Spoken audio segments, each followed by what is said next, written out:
Okay, this is part 2 of my $45,000 grandma story. So where we left off on the last one was I just told my grandma that I was autistic. She was shockingly validating and was also shocked to hear that my mom was not validating. Although I don't know why she'd be shocked. She knows that my mom's incredibly judgmental. Who did she learn it from, I wonder? But before we get any further, you know the drill. We're raising money for Rhonda's family right now. Multiple family members are in need of emergent medical care, including her father, who's in need of heart surgery after a failed heart surgery. We're also raising money for Rabah and his family once they escape to Egypt to have access to shelter, food, which is why his family's goal was raised. You can find both those links here. This one's Rhonda's family. This one's Rabah's family. If you have over $1,000 in your bank account, if you could consider giving $5 to either of these, that'd be wonderful. If you don't, go here, give $1 to $2, and then I post videos showing the receipts of me giving those tips away. Engage in all the ways that you know how to over here. 9-word comment or more about the content of this video, and also you have the option of purchasing this lovely little t-shirt that I already spilled food on when I was eating dinner. How cute! That all the proceeds or profits go to Doctors Without Borders in this location, and any commissions I make off of it I'm going to be giving as well. All right, now back to Grandma. So we ate our lunch, we're having a good time. At one point there's this person that comes in with a seeing eye dog, and my grandpa points at them and is like, that's illegal. And I'm like, what are you talking about? That's not illegal. And he's like, well, they're not blind. I'm like, what do you mean you don't know that they're not blind? And ironically at this time there had been that whole drama that happened with, oh my God, I can't remember his name, but he's an author and he's blind and he has a seeing eye dog on this app, and how he had gone to a restaurant and basically the person had told him like he's not actually blind and he doesn't need a seeing eye dog because he has some portion of his vision. So with that on my mind, I turned to my grandma and I started explaining that like you can't tell if someone's blind, you can't tell if someone's disabled, you don't know that. And they had like the vest that said, you know, they're a service dog, like you just have to trust the vest. That's a person who's really needs that dog. And you know, this just tells you so much about my grandparents' evangelical Christianity, and that they truly believe they know everybody's experiences better than they do, and that they know better what that person needs than that person actually does. Because he was just like, nope, I don't believe it. I explained it again. Eventually I got her to be like, oh, okay, I guess that's cool. Can I go pet the dog? And we had to say, no, you can't go pet the dog because it's a service dog. But like, this man's not 100% here, but that part of his brain still is, I guess. So we go back up to their room, you know, we're sitting, we're talking, and I'm talking a lot about like the CPTSD and explaining unmasking autism and like what that entails and how difficult that's been. And I also start to say like, you know, part of the complex PTSD is growing up with significant childhood trauma. And she's like, could that have happened from being autistic and not knowing it? And I'm like, yeah, that's part of it. Also part of it is, you know, my situation in my home. And then we get to the part where my grandma, like, I decide I'm going to disclose not a lot about me, but I want to disclose something about my mom. And I'm going to say my mom's was an alcoholic. Like there was a lot of conflict in my home growing up. And I know I said I wasn't going to talk about my parents. Okay. I know I said that boundary because I didn't want my grandma to ask me if I wasn't ready, but I already went in with my therapist knowing if I felt comfortable, I was going to talk about my family. If I didn't feel comfortable, I wasn't. But I wanted my grandma to have that expectation that I didn't want to talk about it at all so that she didn't bring it up. So I say the thing about my mom being an alcoholic, and my grandparents are like, oh yeah, we know that. That's not a secret. And I'm like, well, she thinks that you don't know that. And I, you know, told them multiple stories about times where like I was in the car with my mom driving drunk, or like when we were at their lake house in the summertime and they only let my mom drive the boat because they're controlling. And my mom, as an adult even, like while we were tubing, we found that her thermos was filled with vodka, while she was operating the boat with us tubing, like it was really dangerous. And then she actually got in a car accident sometime that week as well, driving her own car because we confronted her about drinking like my immediate family did. And so she left and she went to the liquor store and she got a handle of vodka and she drank the whole thing in the parking lot and was hiding it in her purse. And then on her way back, she hit a light pole. Yeah. So we're talking about this and my grandparents are like, yeah, it's not a secret. When she comes here, she smells of wine.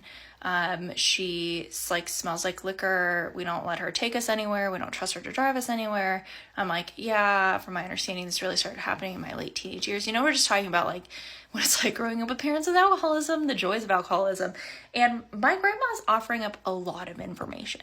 This should have been a red flag, that she's just willing to talk about her child negatively with me, to this extent, and to share all this information. Like, maybe it's not, I don't know. My brain, now I feel like I can't trust anything she said. So You're willing to comment on your views of this situation as long as they're supportive of me, obviously, because I'm open to feedback. There's a lot here to unpack.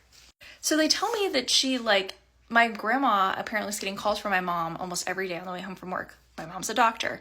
I grew up with my mom not getting home till almost 8 p.m.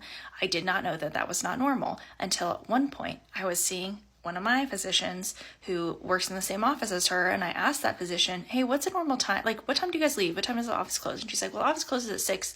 The latest people have leaved here that I've seen is 6:30ish. Usually people are out of here by then.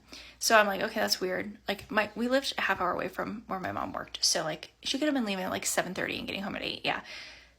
Well, I guess the time continued to get later and later and later. And my grandma would get these calls from my mom while she was driving home. And she'd be like, this is really late for you to be driving home. Like, and also apparently my mom was like, just didn't seem fully sober. And so that's how I discovered that, my mom was going and drinking after work on her way home. Don't know why I didn't put 2 and 2 together. It seems pretty obvious with alcoholism, but I did not. And what really doesn't make sense about it is it's still happening now, but like all of her kids are out of the house. I mean, I guess it kind of makes sense. Like, her and my dad do not like each other. They totally only stay together because it would look bad if they separated, and they're terrified of being alone. But all that to say, so we talked a lot about this.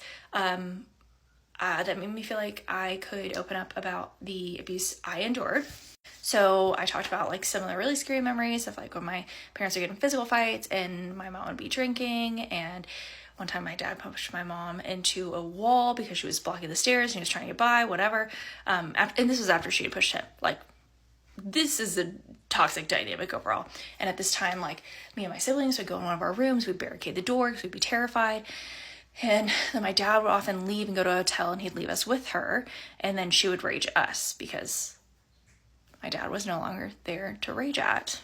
And this ended with me telling her, like, there were multiple times that CPS ended up being called because of things that I said at school. And what would happen is, like, they call my parents ahead of time and would warn them.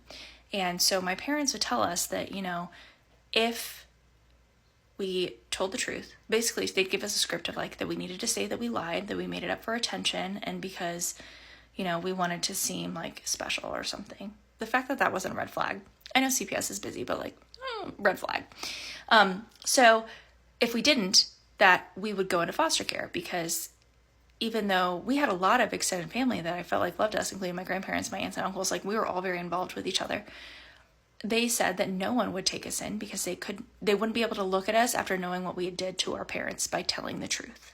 I told my grandma this. At this point, we're both full tears streaming down the face, both of us. I'm crying telling the story. My grandma's crying hearing the story. She's like, I didn't know if I'd known. If I'd known, we would have taken you. We would have wanted you. We would have loved you. All that. And I'm like, I know, we're crying. We're embracing. Like, this is the level of mask that this woman wears, I swear to God. For those of you commenting on the last video saying like, oh, this sounds like a supportive family member. Oh boy, get your tissue ready because it's about to get so bad. But she's, going on and on. That's not true. I don't know why she would say that. And I'm like, I do. I do. It's because she was the black sheep. See, my mom was adopted. My grandparents adopted her when they thought they couldn't have kids. And then after they adopted my mom, they had two biological children, okay? Biological children, let me just give you the picture. Blonde, blue-eyed goddesses, okay? My mom, brown-haired, never, been thin a day in her life. She came out of the womb large, and she stayed large her whole life. And she always felt like the scapegoat in that family. She would never admit that. She would never, ever admit that she feels unloved by her parents, because to do that she feels like is betrayal to them because of how they've programmed her. But it is obvious by the interactions with her other family members that she's the black sheep. And so, of course, the thing my mom wanted most was to get approval from her parents, just like I wanted that from my parents. And that's why she became a doctor, because my grandma was a doctor and she wanted his approval more than anything. And my grandma is one of the most critical people I've ever known. She just never criticized me in front of me a day in my life, ever. That's what's so confusing about it. It's this implicit criticism where I would see her judging and criticizing every other person in the world and wanting to gossip about everyone all the time, anyone we possibly might know, that told me that it wasn't safe and I should have listened. Comment for part 3.